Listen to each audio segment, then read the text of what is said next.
Hello friends, today's topic is trespass. In the present era, everyone wants to preserve his or her body and property from external intrusion and from another's wrongful intention to harm और destroyed. External intrusion कहने का मतलब ये होता है कि एक external encroachment, that means external interference से किसी की प्रॉपर्टी या किसी की पर्सनल राइट की वायलेशन होती है तो वो ट्रेसपास कहा जाता है, चाहे तो वो प्रॉपर्टी में जाकर करे या फिर किसी की पर्सनल राइट की वायलेशन हो तो ये ट्रेसपास में आ जाएगा। आते हैं आगे। So as the time is changing and so is the technology and competition, there is an increase in the malafide, means the bad faith. Malafide means in the bad faith, intention of people causing wrongful harm to others. Therefore, to apprehend such large sections of public, there is a need to develop such laws to protect the individual's right or the individual property or his body. Okay, so it can be said that trespass is the term as the wrongful act done directly and indirectly to cause damage to another property. Okay, the cause damage to the another property means there is the violation of human right. So and also lead to punishment if there is any physical harm. Okay, so come to the next.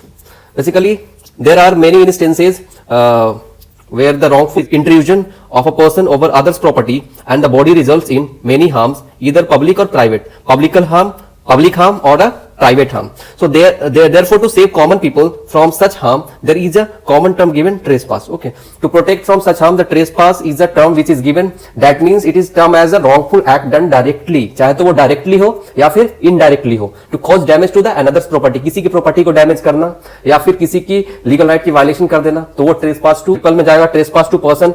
So the trespass can be termed as the wrongful act done directly and indirectly. Directly and indirectly, चाहे तो directly होगा या फिर indirectly होगा। क्यों?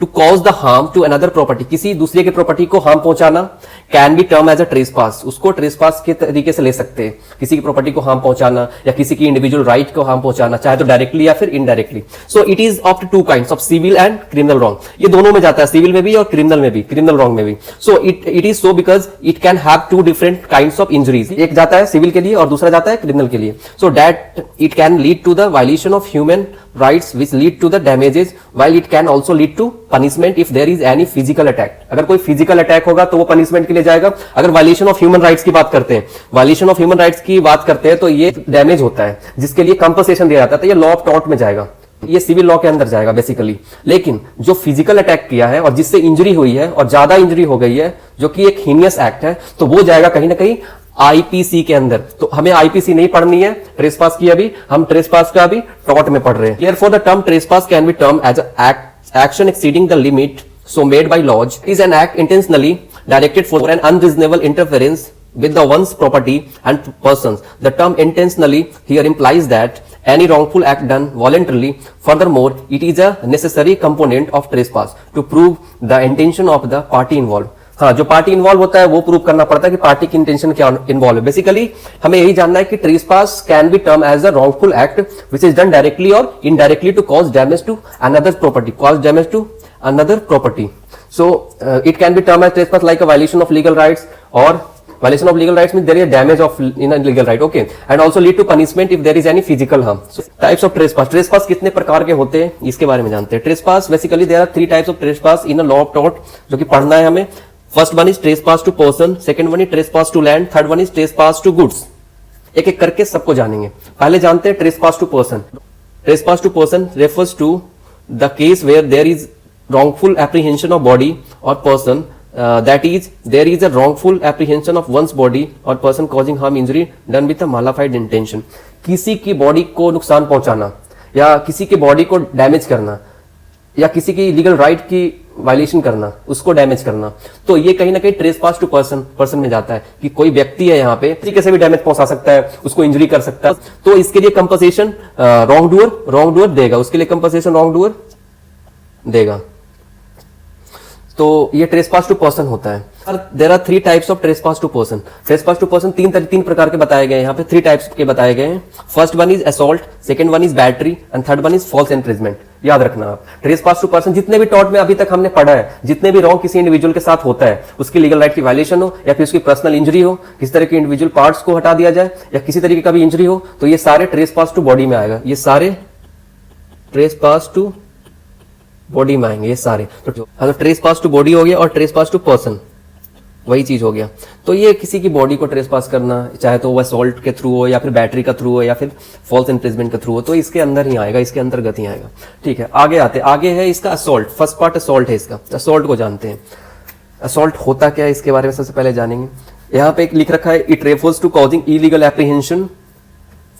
Apprehension of fear in the mind of other person causing him to suffer injuries can be termed an assault. For proving assault there is no need for having suffered by physical harm. Basically assault means to make a gesture. First part is make a gesture. First one is make a gesture and or any preparation intending. Any preparation intending, sorry. Any preparation intending. Any preparation intending. Making gesture or any preparation intending, then in that case is assault. It is given in the picture. You can see here, like assault is a preparation intending. So it is any preparation for intending. Basically, note that mere word is not assault, but while using word, if a person use gesture or any preparation, then it will be amount to be assault. Okay. So come to the next. For example, if A takes out the gun pretending it to be loaded in a front of B in the apprehension of fear suffers shock. Okay, suppose that A takes out a gun pretending means एक तरीके से कह सकते हैं कि pretending, it's a pretending means किसी नाटकीय तरीके से वो निकाला केवल ऐसे ही दिखाने के लिए. So it is to be loaded, वो लोड था, but in a front of B के सामने निकाला और B इससे डर गया पर उसे शॉक हो गया. And A would be held liable for assault on B. A would be liable for the assault on B even if the gun wasn't loaded. अगर गन loaded भी नहीं होता तो भी liable होता. However, it is important to consider the foreseeability of a person that is he should have apprehended the fear due to the act is done and not be thought.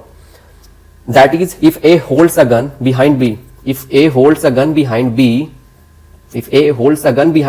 so B won't be able to apprehended because of that, and therefore A won't be liable for any assault. Okay. Battery. What is battery? Assault is like a making of gesture or any preparation intending. So it is assault, and battery is finally they are using it. Means the use of force against someone in such a manner that it results in having a physical injury can be termed as a battery. Physical injury can be termed as a battery. Physical injury means that after assault, the second step is the battery.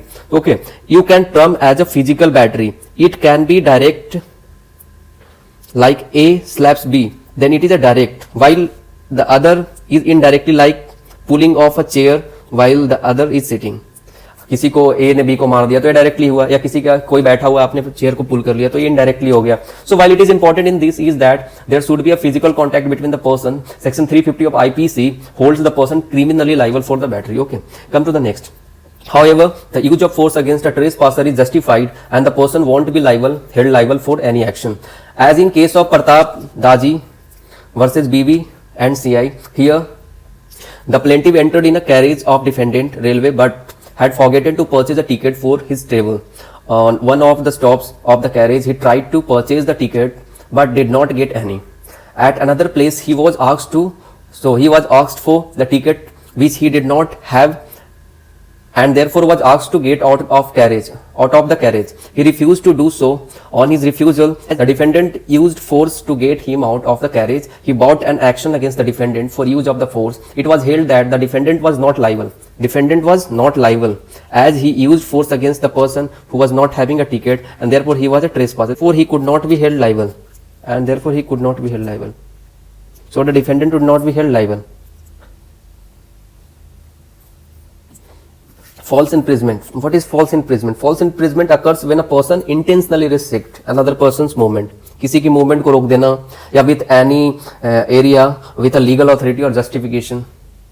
किसी की movement को रोक देना without any legal justification, without any legal authority. कोई भी अगर किसी को इम्प्रिजमेंट कर लेता है, सो इट इज इसको फॉल्स इम्प्रिजमेंट कहते हैं. तो false imprisonment refers to restraining the movement of a person for however short interval it may without any lawful justification. Second one is for the wrong to be proven. Imprisonment in original sense is not required. The thing which is important is that the person is deprived of his personal freedom either by being confined within the four walls or by restraining him from moving out of a particular place.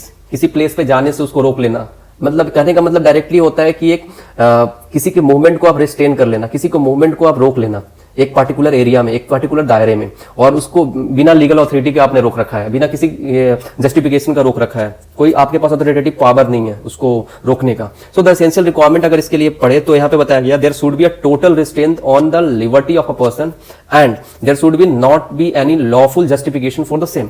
Okay, that's I already have said like there is no any legal authority and without any legal authority, without any justification, if you restrict any person movement in a particular area. Okay, so come to trespass to land. Trespass to land refers to the wrongful interference of one over the property of another without any legal justification. किसी की property में चला जाना बिना justification, बिना किसी legal justification की, बिना किसी लीगल अथॉरिटी की. So it should be direct and physical. It's a direct and physical. So trespass to land is more of the right over the possession of the property. Okay, possession of the property rather than the ownership of a property. That is, the person who is having actual possession over the property can even have a claim against owner of that property for the trespass to land. हाँ, that if the person who is having actual, जिस व्यक्ति के पास actual possession है किसी property के ऊपर, और अगर किसी के पास कोई, अगर मान लो कि आप एज ए किराएदार किसी के घर में रह रहे हैं, तो एक्चुअल पोजीशन आपके पास है उस प्रॉपर्टी का, ऑनर आपसे बिना पूछे आपके घर में नहीं आ सकता, वो ट्रेसपास लग जाएगा। ये नहीं है कि वो उस पूरे फ्लैट का ऑनर है, वो जरूर ऑनर है उस फ्लैट का, लेकिन उसके पास एक्चुअल पोजीशन उस प्रॉपर्टी का नहीं है। समझ रहे हो? ट्रेसपास आते private property, no trespassing. Okay, as in case of the Graham versus Piet, the plaintiff was having a possession over the property by way of lease, which was void. But even after that, he was entitled to bring an action against the defendant for trespass, who has entered the premises without any lawful justification, as any possession is a legal possession against the wrongdoer. बताइए आप इसके बारे में। Trespass to goods. Trespass to goods करने का मतलब यह है कि trespass to goods refers to the unintentional or intentional interference with the goods. Unintentional or intentional interference of the goods.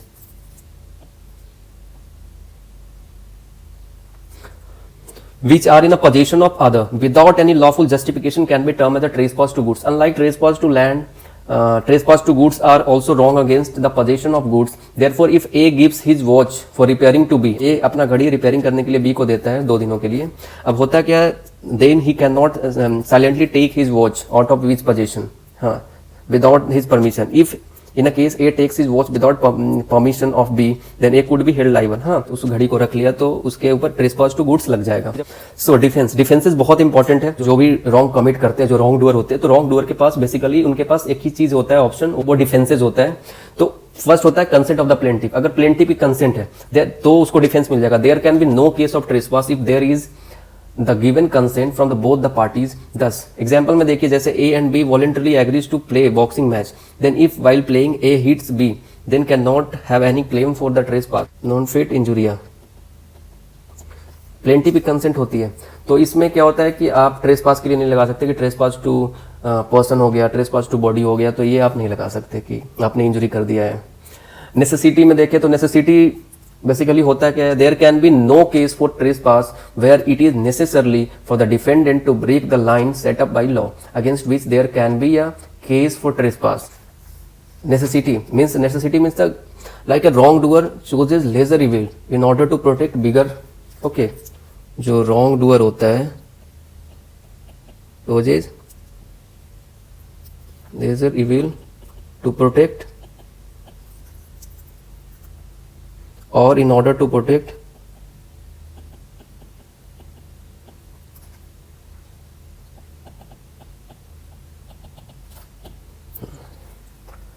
means necessity knows no law, necessity overcomes the law, means doer chooses lesser evil to protect or in order to protect bigger evils. किसी बड़े accident को बचाने के लिए छोटा accident करवा देना कोई क्राइम नहीं होता। इसमें क्या होता है, necessity overcomes the law. Necessity कानून भी नहीं जानता और नेसेसिटी ओवरकम्स द लॉ होता है। अगर कोई बड़ा एक्सीडेंट हो रहा है, वहां पे 100 लोगों की डेथ हो जाएगी उस बड़ी एक्सीडेंट से, तो उस बड़ी एक्सीडेंट को बचाने के लिए, अगर छोटा एक्सीडेंट हो जाता है उस बड़े एक्सीडेंट को बचाने के लिए, तो वो नेसेसिटी के अंदर आएगा और उसको प्रोटेक्ट किया जाएगा जो रॉन्ग डूअर है। Self defence, if at any point of time defendant found himself at such a risk that he cannot find any other help and his property or person is at its stake its stake, then in that situation the defendant can use the force provided it should be a reasonable. हाँ, अगर basically self defence में ये होता है कि अगर reasonable force अगर आप अप्लाई कर रहे हो, if you are applying a reasonable force, then you will have self defense and you will have proper defense. For example, if there is a theft at home, then to save his property use of force is justified. The thief then cannot have the claim for assault or battery, as because theft is in the case of sheer intrusion of person without any lawful justification, and therefore the defendant at that time won't be held liable. Okay. अगर कोई आपके घर में चोरी कर रहा है और उसको आप किसी तरह का मतलब आप एक एक्सटर्नल एंक्रोचमेंट कर रहे हैं या फिर किसी तरह का एक्सटर्नल इंट्रूजन कर रहे हैं, उसको प्रोटेक्ट करने के लिए, आप अपने प्रॉपर्टी को प्रोटेक्ट करने के लिए जो चुराने के लिए आया है आपके घर में, तो आपके लिए लाइबल, आपको उसके लिए लाइबल नहीं ठहराया जाएगा. Okay, come to the statutory authority. Statutory authority act which can be considered as a trespass but it won't if it is legally justified, that is if the law permits some authorities to carry out the task of search and seizures, then in that condition there can be no trespass against the authorities. If any authoritative body ने permission दे रखा है कि ये चीज़ wrong नहीं है और वो act आपने किया है और उसके लिए आपको लाइबल नहीं ठहराया जाएगा, स्टैट्यूटरी अथॉरिटी का आपको डिफेंस मिल जाएगा अगर अथॉरिटेटिव बॉडी ने वो परमिशन लॉक कर रखा है. ठीक है. So thank you.